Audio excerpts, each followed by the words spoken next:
Pembacaan kitab suci Al-Quran oleh Qaryah dalam rangka tabligh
cuman diampik buahnya balik kan.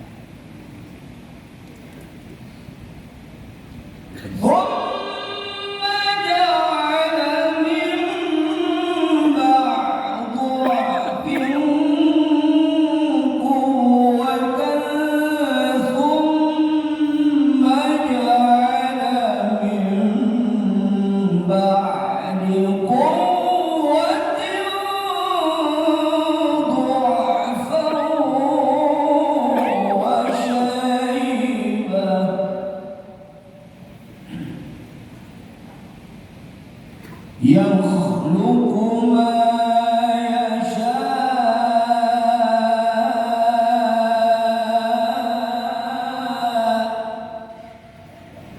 وهو العليم القدير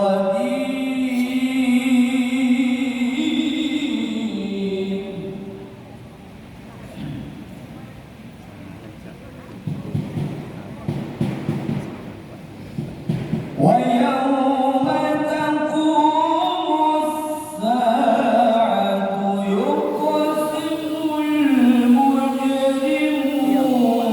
ما لبثوا غير ساعة.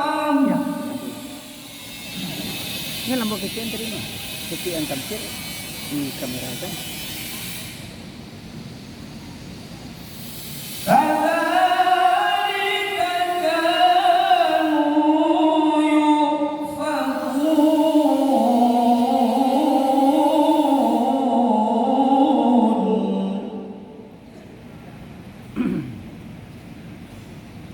ويوم تقوم الساعة يقسم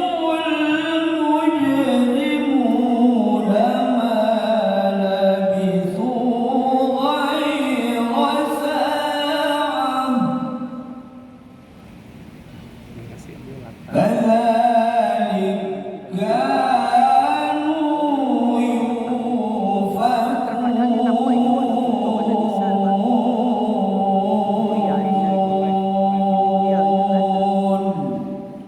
صدق الله العظيم.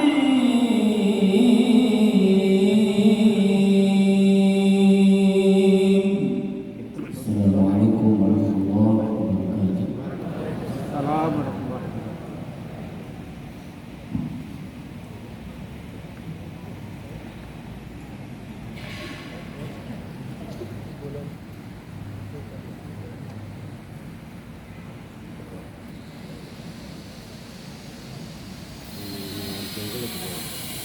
Bapak Ibu hadirin yang kami hormati, selanjutnya marilah kita dengarkan tausiah tabligh akbar yang akan disampaikan